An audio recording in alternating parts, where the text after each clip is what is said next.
Marshall has left us in this place of thinking across systems.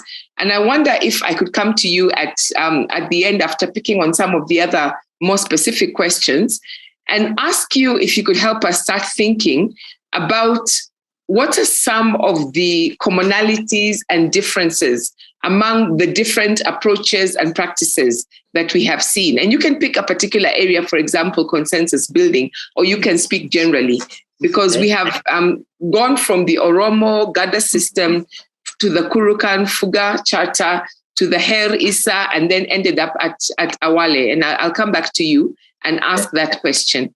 But in the meantime, I did want to go to some of just the specific questions that are asking people to think very specifically on some of the case studies. So Zelalem, if I may start with you, there is a question for you from Diran Sumoni, who asks, what do you see as the possibilities for inclusive governance in modern Ethiopia? That is, which includes the Gada heritage in the running of the multinational state. And he's asking actually if specifically, and I know this is a big question, so maybe you can just give us a more concise answer, but if you could refer to the work of Asmarom Leges, and on one hand, and then of the poet laureate Tsegaye Gabremedin on the other, in articulating the imperative of inclusive governance. So really, what is the contribution of Gada philosophy to governance in contemporary Ethiopia, but also in the whole region more specifically? And then I'm going to just give a question to Musa so that you can start thinking about this, and then I'll come back and start really with Zelalem, and then go down the list. Musa, Joseph Okumu is wondering how you would rate the success of HER as a dispute resolution mechanism, and to what extent would you apply to electoral disputes in the Great Lakes region and the larger sub-Saharan Africa? And then Martial, Ibrahima Thiam is asking, je me demande si la Constitution, avec toute sa rigidité, est nécessaire pour faire société. So I'm going to start with Zelalem, and then go to Ali Musa, and then come to Martial, and then I'll go back to Ibrahim, because I've given him a very big question to think us through, and then we'll take another round of questions. Zelalem? Yes, thank you so much. Really, we appreciate for the chance. I think the question is such very specific and also not really easy to respond, but let me try. I think to begin with, I wrote a thesis back in 2012. My thesis really particularly go with the question of the audience, and the question that the idea that what's really the contribution of Gada for Ethiopia. The title of the thesis was When Gada Rules in a Federal State. So I will send you the link, and there are many contributions that Gada can make. To be precise, as you know that the Oromo people become really large in number in Northeast Africa because of the culture of Budifacha, which means, and also Mogasa, which means you can make larger ethnic group part of you. It's not a matter of assimilation or subjugation, but in a way that you can attract the other larger group to be part of you. And there is no one ethnic group which does not really have any relation with Oromo. So almost all ethnic groups, almost, maybe to the peripheries, except that to the middle of Ethiopia and northern part of Kenya. The Oromos are really the largest, mixed with all ethnic groups in Ethiopia. This comes from the culture. It's the culture of inclusivity, including different linguistic backgrounds, cultural backgrounds. So as the question itself, Asmarom was from Tigray and from Eritrea, and the poet laureate was also mixed Amhara and also Oromo. The Oromo traveled back maybe in 16th century from the northern part of Ethiopia to southern part of Ethiopia. So the history there's some wrong way that they travel from south to north, leaving the debate aside. There is no any place that lacks the Oromo names, places, spaces from Eritrea to that of southern part of Ethiopia to that of Kenya. And this indicates that the Geda system really more inclusive and be considered as very important if considered in modern context. I think it is more inclusive. The other point that I would like to add is that if value or idea that could really surpass any values or principles that we have now, I think we can learn a great lesson from Geda. One example is that how leaders are really trained from early on, from early childhood to today. So that kind of passage from age 0 age to that of until the age of 80 and maybe until the days, every life is structured. And that structure is not rigid, in fact, but we can say that can we structure it in such a way that we can train our youth, our generations step by step, and then they become leaders. Leaders will not be appointed because of the fact that they talk well, they impress the public, but because they have good deeds in practice. So Geda can really contribute in that regard. One final thing that I would like to add is that Athens, for example, if you say democracy from the Western liberal context, was a small or city kind of democracy. I think Geda, in modern context, some claim that Geda is really particularly being implemented in very small community, small in number. But I do argue that idea matters than figures or numbers. So our excellence has to be the point of departure. So what I want to argue is that we can learn many points from Geda, but adopting it requires thinking in a very alternative way. So I have published some works, how we can really use Geda in modern constitutions and so on and so forth. Maybe I will share the materials. Without any further ado, I think this would really answer your question. Thank you so much. Thank you. And indeed, this is the beginning of a conversation, and we hope that in the years to come, we will continue to have more conversations and share more of the research and hopefully catalyze more research in some of these systems and how we can use them. So thank you very much. Let me go to Ali Musa, and your question was on hair as a dispute resolution mechanism. Yes, thank you very much. How to measure the success of the hair? Well, we measure it because not only the hair is applied in the bush and in the countryside, but now more and more in the urban setting and settlement in all the cities in the Horn of Africa, because it proves it is tractability in a certain way, and the trust that the people have give to the hair. In a certain way, today, the application of the hair as a penal code mostly, not that much as a constitutional, as a constitution, but as a penal code, is filling the gap in the urban cities, the gap of the modern justice, which is not only expensive, which is slow, which is corrupted, and people in Djibouti, in some town in Ethiopia, in Somalia, are going to the traditional court because they trust much more. So yes, and I think so. The spread of the hair outside its natural context, which has been the bush, in the urban city, shows in a certain way the success that it had as a penal code. As a constitution, well, we have the nation state with their system, and of course, that is not applied because that definitely challenge the modern state power, and that's a real problem.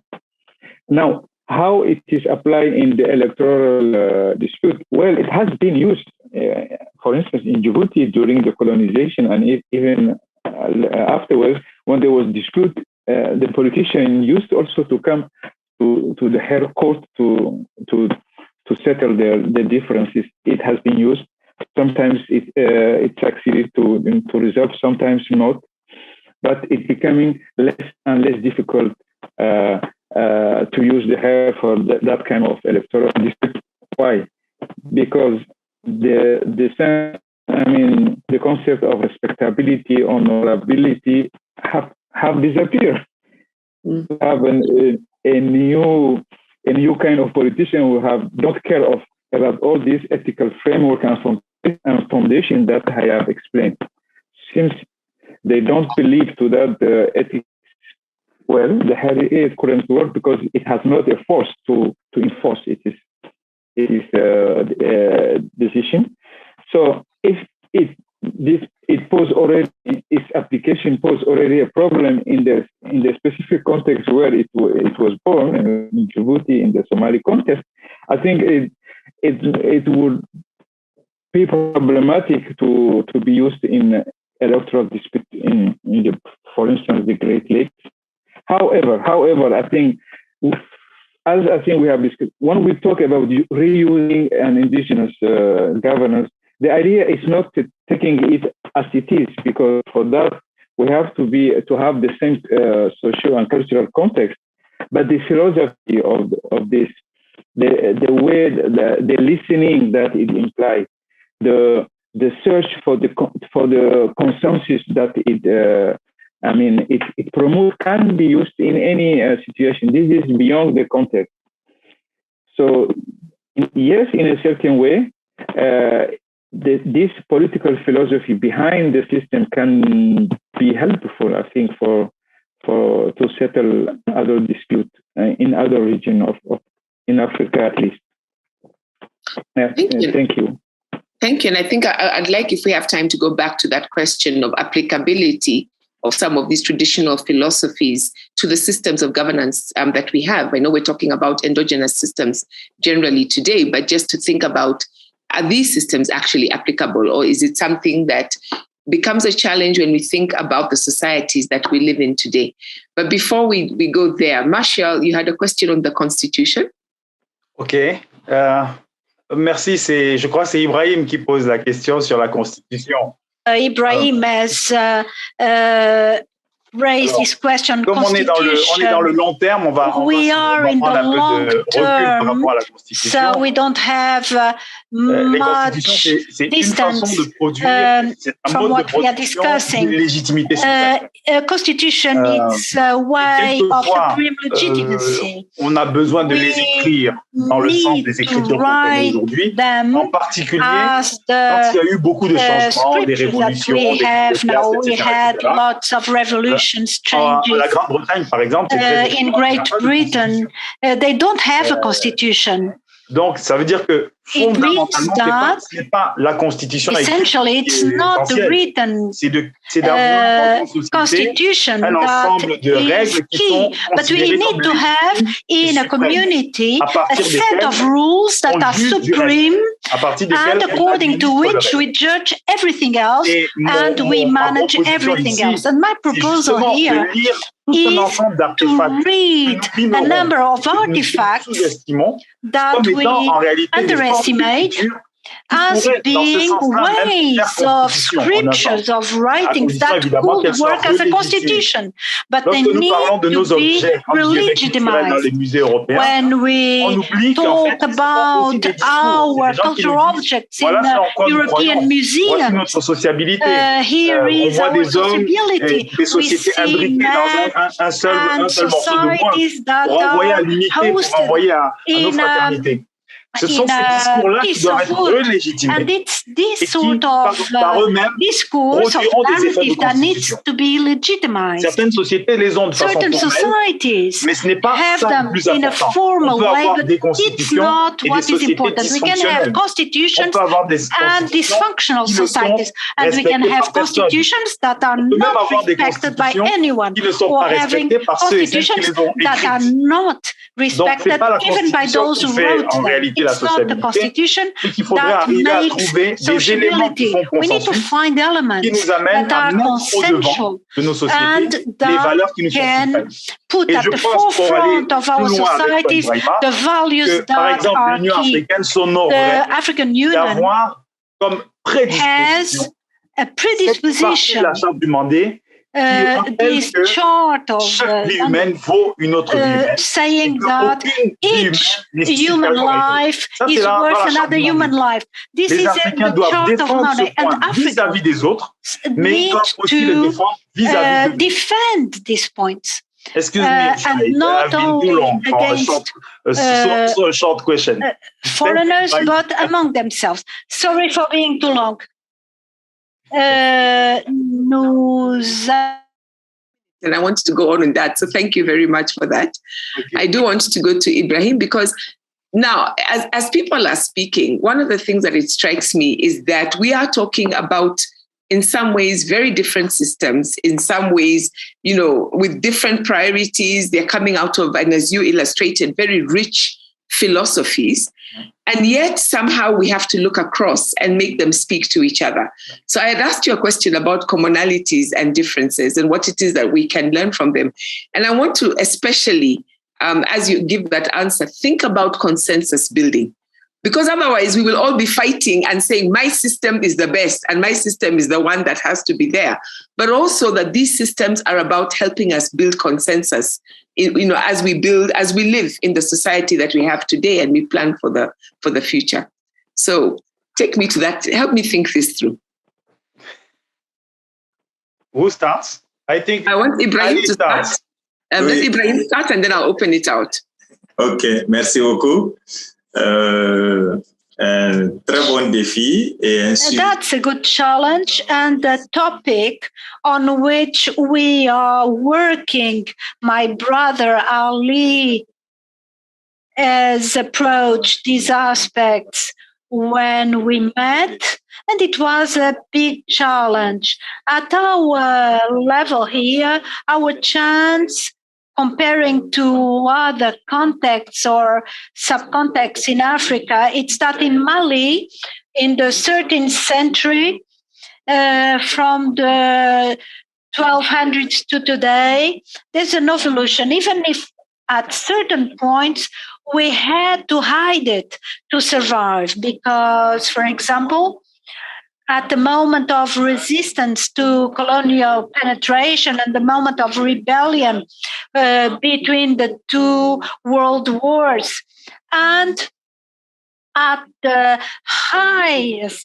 of the independent movements here, the ideas that were protecting this system, those who were protesting were sent in exile or killed.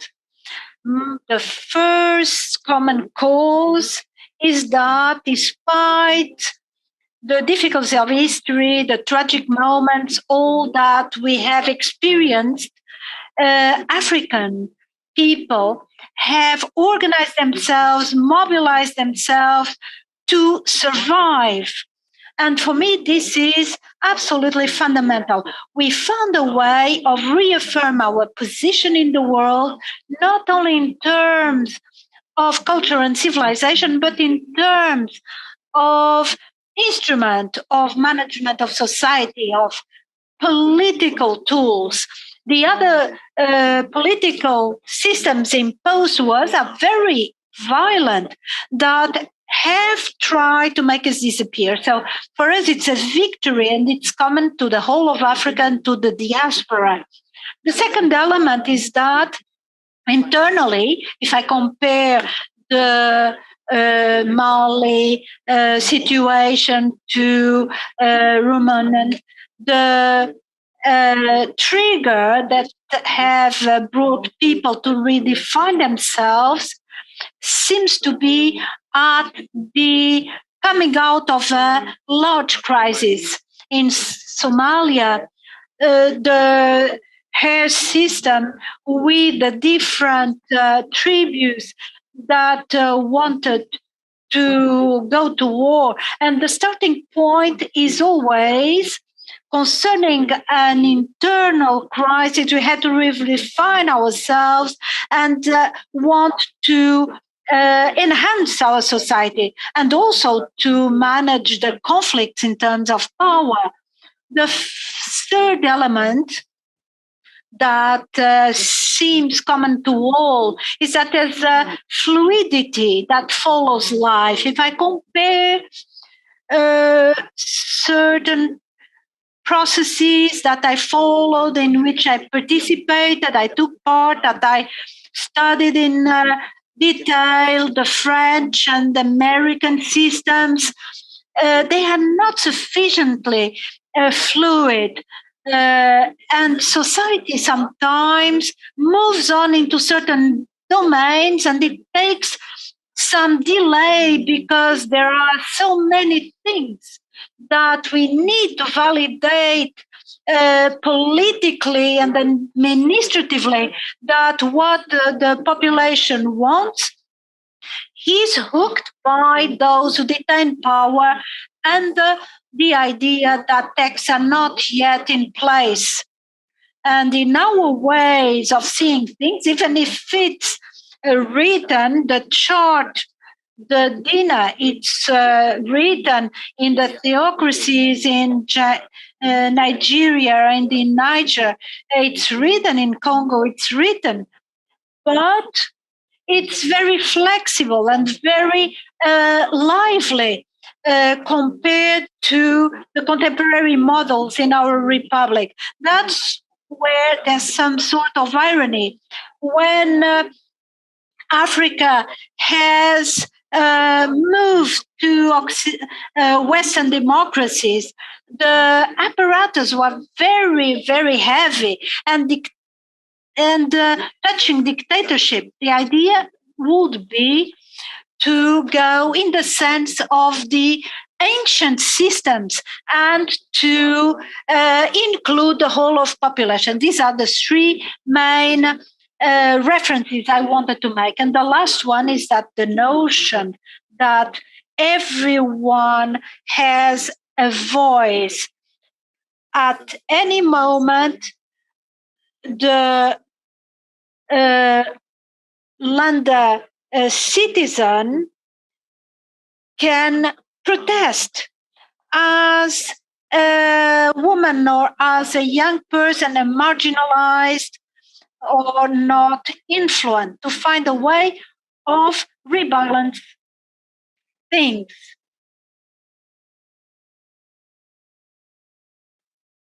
So the purpose is to prevent people from seizing power. Each and every one stakeholder can have their voice heard, unlike many other models where there are many procedures. There is a Senate. We need to undergo many steps, and this is what I wanted to say.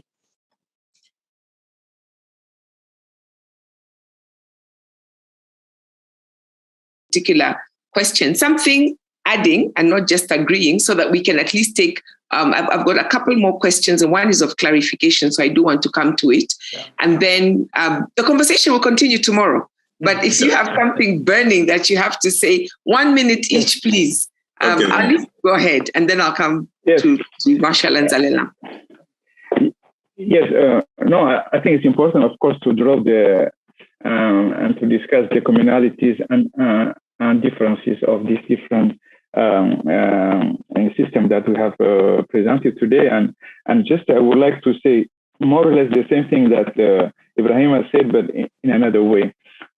I think it's important for the Monday Charter and the hair, at least it's clear it was after a very, very violent conflict that this really was created. So it is a response to regain, I mean, to coming back to the rule of law. So it's very important that. The second one is this preoccupation and the concern about the consensus building, unanimity in the decision taking, not excluding people, taking the necessary time until we reach unacceptable consumption. I think this is something that is more or less common in the GADA system presented by Zelalem and other systems. The patience until we reach a unanimity and playing the excuse, but it's not the case. I mean, in the bureaucratic and democratic system in which we are living in our country. The third one is this framework, ethical and conceptual framework and theoretical framework that is always behind any actions and any feature of this system. It's not something that's like that.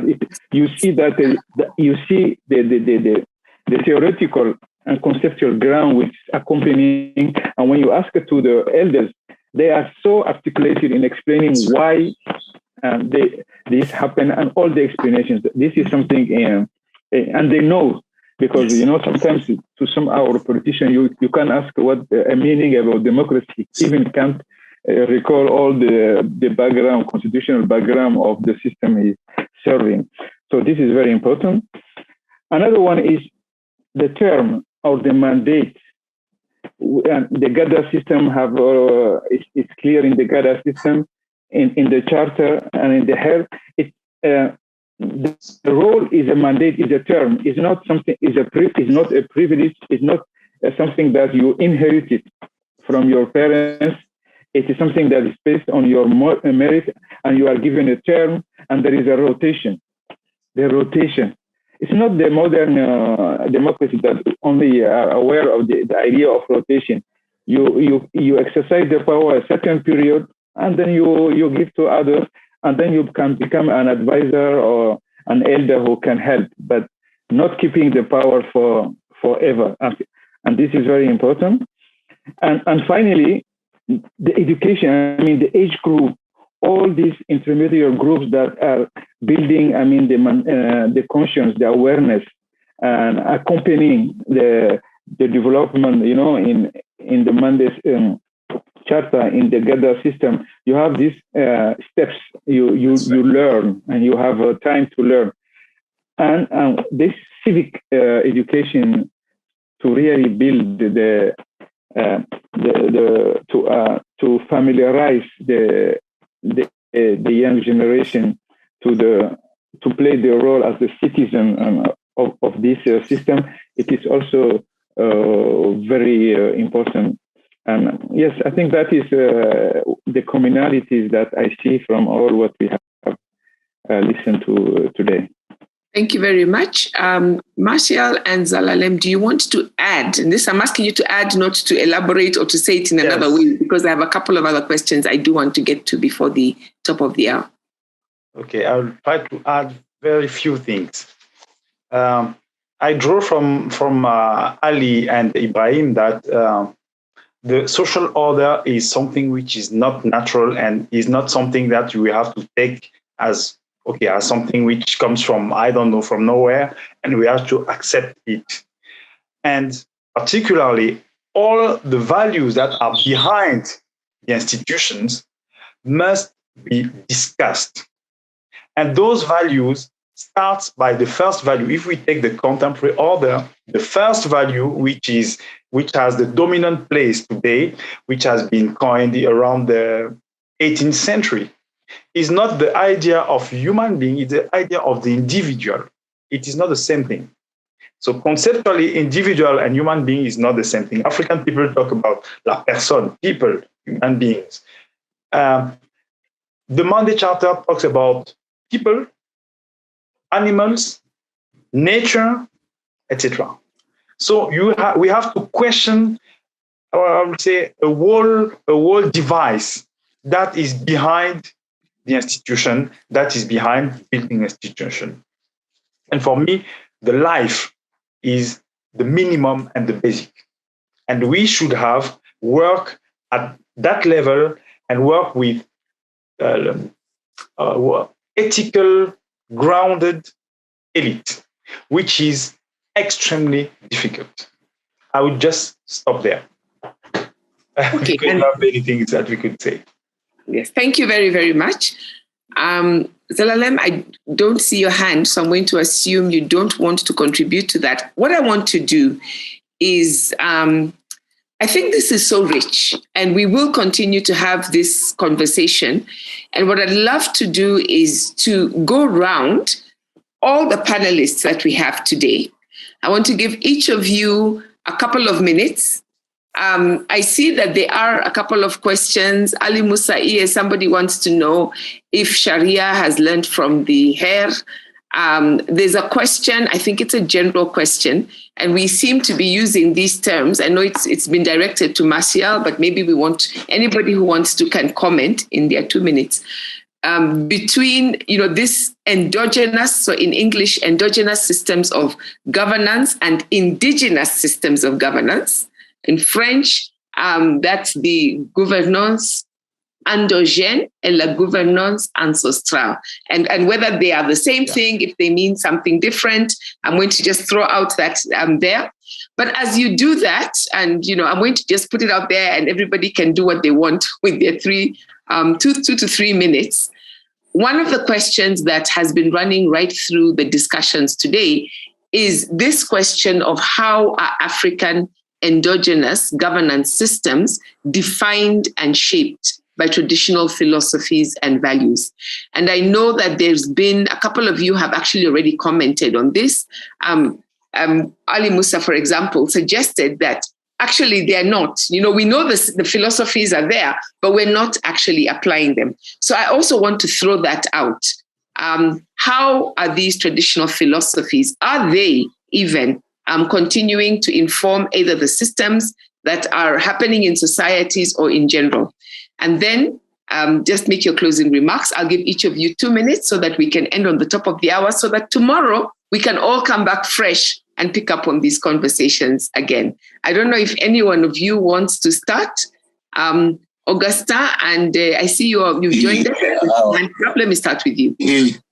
I will just make a quick comment on we call it arrow of time, meaning the chronological framework of African history.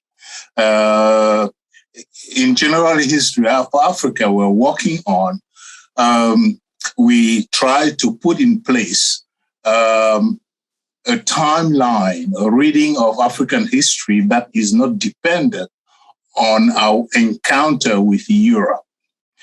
So we have simply divided, and I do think that is the framework we have to adopt from now on, and remove terms like tribes or whatever from our lexicon. Tribu in French is so irritating when I read it.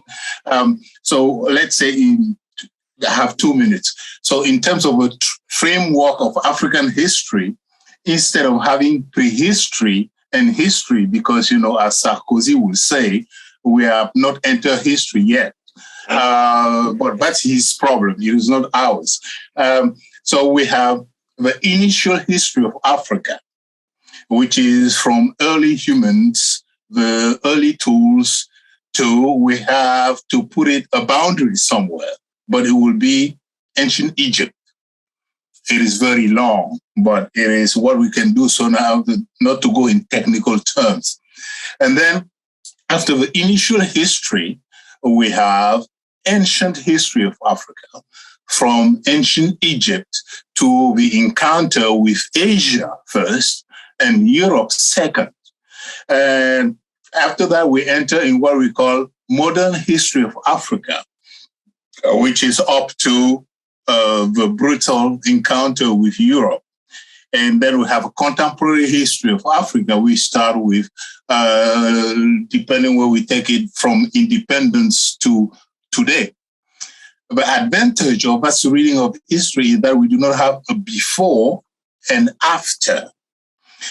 Human history is a continuum.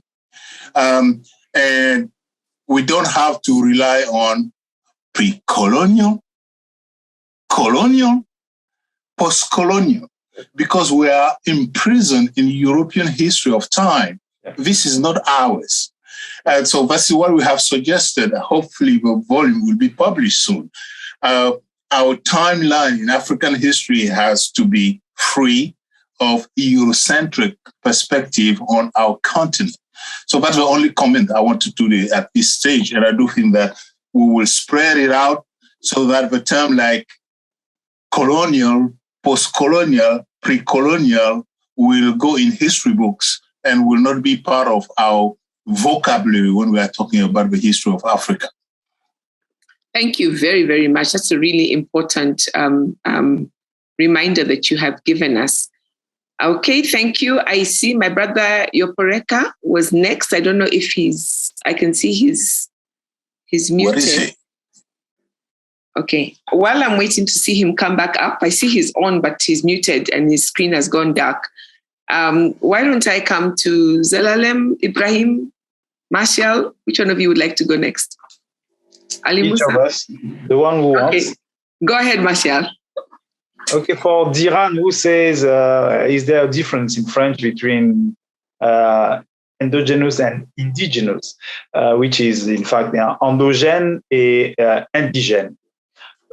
En fait, en français, les travaux en français ont été lents à adopter cette problématique-là, même si bon, on sait que les travaux déjà lagging behind, it was slow, but we know that they were worked. Déjà la question de l'endogène. For example, the research of Donji, where we tackled the issue of endogenous governance, and it was very precise. We said that endogenous took place in one given culture. It's not necessarily very ancient or very traditional, but it goes back to objectives, necessities, goals.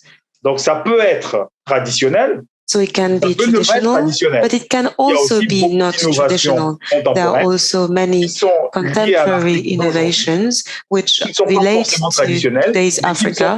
They are not necessarily traditionals, but they are not necessarily Western either. I know that Diran doesn't truly understand because he's an expert in innovation, but if you look at the systems of mobile phones, we talked about reverse innovation because all the tools had been designed first for the US, but the ones who adopted them first were people in Africa, especially Kenyans.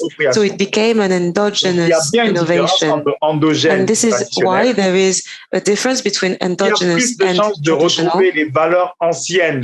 Dans le traditionnel, même si dans l'endogène en général, there is a relationship. Although with endogenous, there is some sort of transaction between what is old and what is new. Quelle est la perspective et dans quel intérêt on le fait? What we need to remember most is what is the prospect and what is the interest. If we do it in the interest of the whole population, it is interesting in my view. As regards the other question, qu'est-ce qui nous reste de notre tradition? Je vais le dire en assez rapide. What do we remember? What do we keep from our traditions? I'm going to be brief. Par les ethnologues, les anthropologues, etc. Ethnologists, anthropologists looked into it closely. Dans un pays que je ne citerai pas parce que je suis un très mauvais ethnologue. A series of countries which I won't mention. De plus en plus grande entre les positions we see that there is an overlap between les positions de pouvoir the positions of political powers and the positions of traditional powers. In other words, we see that some figures who are politicians move on to traditional spheres. All this happens as if there were some d'accéder et d'accroître du pouvoir, justement. Instrumentalization. Mais une forme de relégation des traditions qui sont beaucoup plus exigeantes, parce qu'il faut rappeler quand même, je crois que ne démentira pas, que le pharaon avait un rituel de if I remember well, the pharaoh had a ritual to reinvigorate, and the pharaoh could die in this process. Quand on dit qu'on est chef au sens we should also recall that when we are deemed to be a leader in Africa, there are some moments when the leader fails, he has to be sanctioned. And this disappears little by little. We see that powers are accumulated and there is also a corruption of endogenous practices. Yeah. It's just going to be very tired. And Martial, you've illustrated even the difficulty of translation, even between languages, just with those two little words. So thank you for your understanding. I know we've all got so much to say. My brother, Yoporeka. OK, thank you. Je vais rebondir sur ce que Zebelinga. I'd like to say something about what Zebelinga said, and I'd like to go back to this session today. I saw that there were many similarities in everything we said. This is obvious. So we can see that there is complementarity in spite of differences according to regions. We see that there is diversity, but it's only a superficial diversity. And this inspires me to say that in terms of theory, there is unity in terms of culture as well. Therefore, I think that in the moment we live right now, we see that there is a deficit of theory. We need to have more theory. We need to theorize not only in politics, but also beyond. So we see that we repeat something. We are actually acting. We are just playing. We're just playing scenarios. And this is that, I think that this is a huge tragedy in our continent. We need to have a thinking process rather than copying what we are told.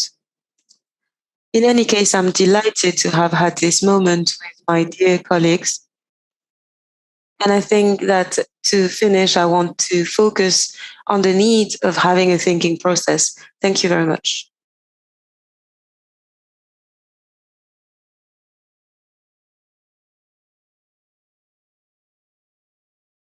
Yes, thank you so much. I'm really enjoying the response and also comparison on the reflection. Thank you for that. I would like to say that Martial's response was perfectly right. I do have similar understanding of indigenous and endogenous. In fact, one may claim that there is no indigenous as such because every culture really have intercultural communications and so on and so forth. So there is no purity in knowledge. There is syncretism like in religion.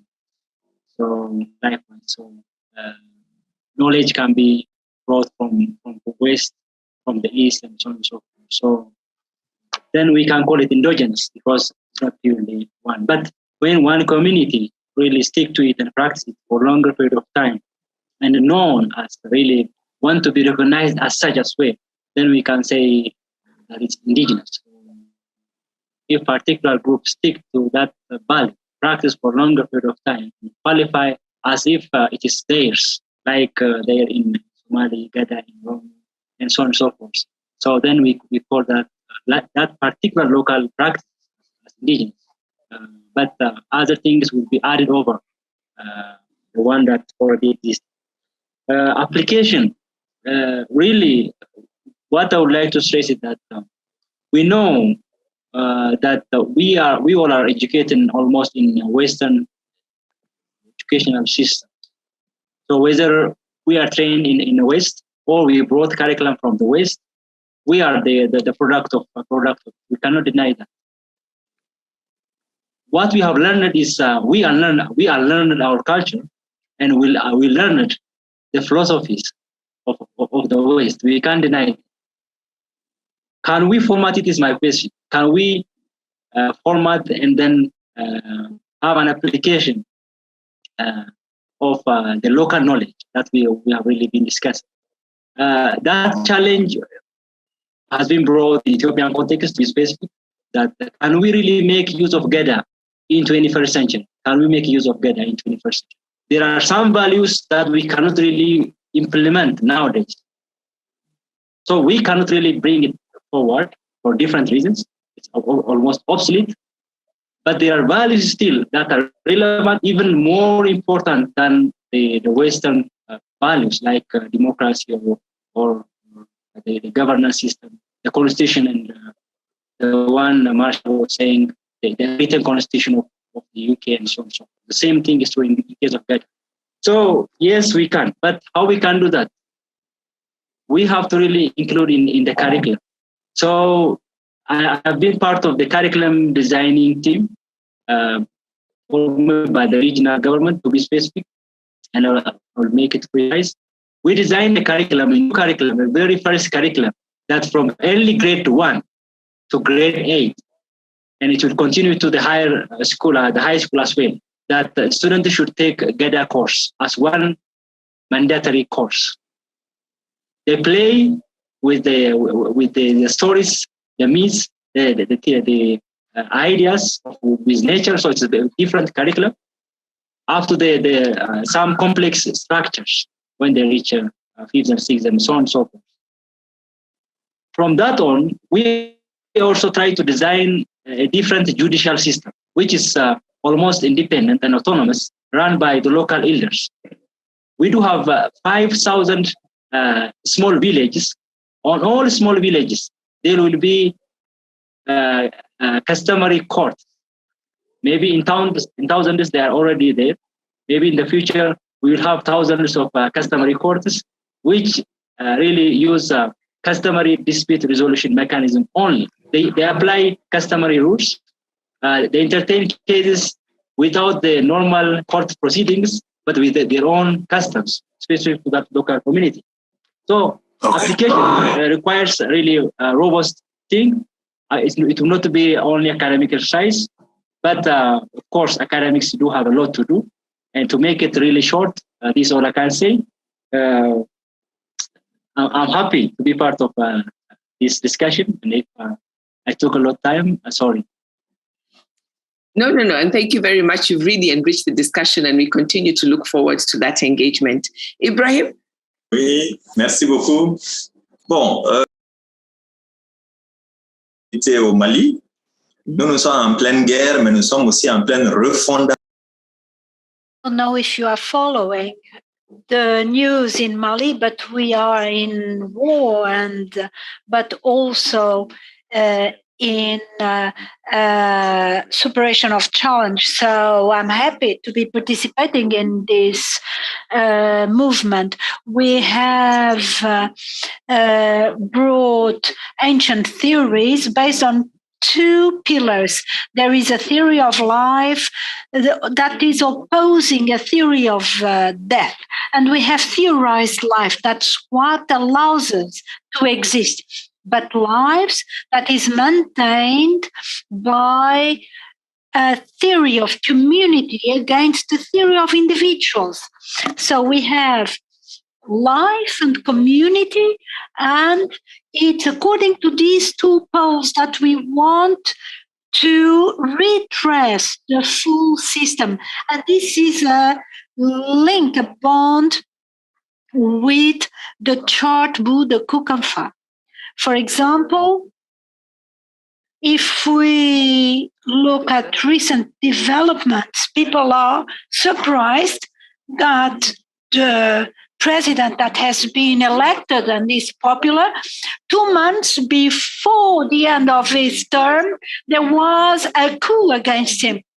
And we have ejected him because we were always lucky to have at the heart of community the representation at the 4 segments, men, women, young, and elderly. And this has allowed for a distanciation between the population and the authorities. We have, for example, a tribal leader or a community leader, we can distance ourselves, and we need to rebuild Mali on a base that is more endogenous than the rest. That's the via that we are following. Everything is very politicized, and we need to reconstruct ourselves on that basis. Are we using it? Is it still alive? Of course it is. There was never a break, but more and more we are going back to endogenous. That every 7 years we make the balance. We have this practice in political terms. The set of representatives in the provinces, we sit together and we ask ourselves, what are we keeping? What are we discarding? What is new that we should incorporate? And what should we get rid of? And at the level of Co-Convened, we always have the leverage to allow us to refer to endogenous, but it's not ancestral. We always try to discuss what we need to readjust, what we need to integrate and discard. Last point is the fact that we always took the time, and according to the testimony, we have time to focus on the construction of the person, not only on material well-being or career, but well-being in terms of the emotional aspect and the spiritual aspect of the individual.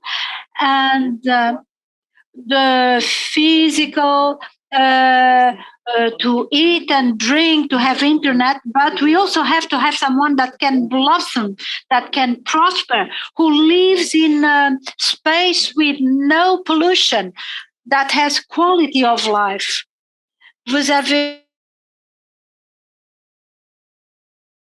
to give the last word on the panel to Ali, Musa, and I think that's fitting, because the inspiration for us being here together actually came from him. So Ali, Musa? Ali? He's lost. He's lost? Sorry. Okay, there he is. Yes. Okay, yeah. He's here. No, it's okay. I am here. I'm going to speak in French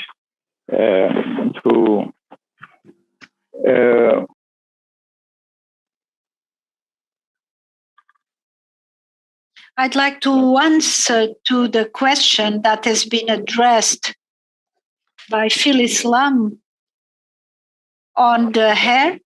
It's the opposite that happened. The hair has been created in the 17th century. They knew the legislation and the Muslim law, and they have created hair.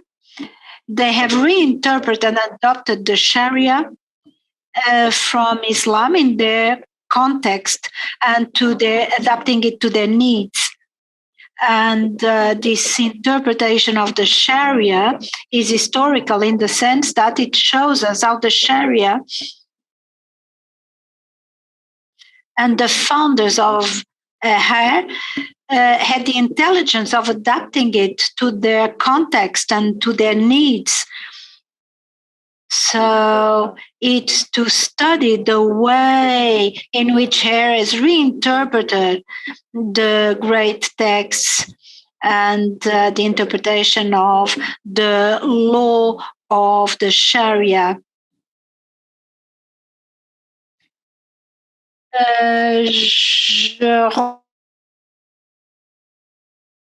The use of the revalorization of this kind of indigenous system of governance there is, I can say, two risks for that. And I think tomorrow we will see with the presentation of the experience in a concrete context in Somaliland, in Botswana, in Rwanda, and in the African diaspora. The first one is the risk of that this system be only used as an instrument or an instrumental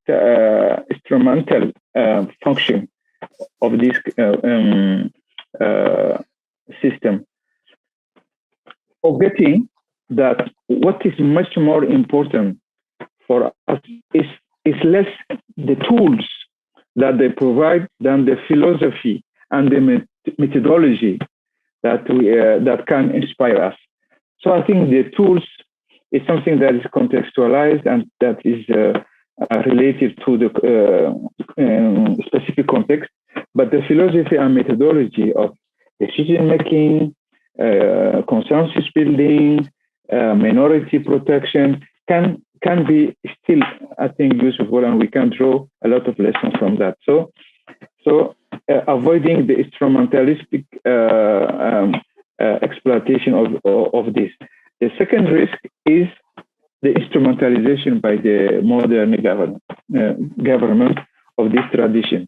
And Martial have already mentioned that. And in many countries, the modern government try to administratively rule the functioning of this traditional power. And in fact, by doing this, what they only retain is the structure of the power. Not all what we have talked about which is the philosophical, ethical background, only the structure of the power, and they try to make a kind of administrative decree to try to organize this. So something that is flexible, that is, as we said, moving and that adapting to the different conditions has been made to be very fixed, static by administrative law. And I think that is not a good direction to go. And we know some of the problems that this way of proceeding have created already in Africa, because then by administratively establishing a structure of power, you create competition, you create a struggle for power, which did not exist in the traditional system. And my last point is how we can use this kind of system. And I think, you see, today there is a kind of separation. When we talk about that kind of system, we talk, it's only anthropologists, only ethnologists who talk about that. And then in the social and human science, it is completely separated from the philosophy, for instance, and from economy, from sociology. So, and I think this separation and division of the way of conceiving the knowledge is also a very Eurocentric, and we have to go beyond that. Not only the timeline that Augustin have mentioned, but also the specification and how we divided the knowledge. So, for instance, why we don't talk about this ethical framework and theoretical framework that we are all talking about in the philosophy courses or in the economy, because in this system there is also a very economical basis to see how we share the resources, how we distribute the resources, how to get some taxes and to redistribute and ensure the vital aspect of the society. So we need to better integrate this knowledge into the whole system of knowledge in our countries, and especially at the university. And of course at the high schools and the primary schools, where we have also to teach. And I'm very happy to know that in Ethiopia, in the Oromo region, they have already begun to integrate this in the curricula. So we have to do that kind of integration to promote this indigenous system of governance.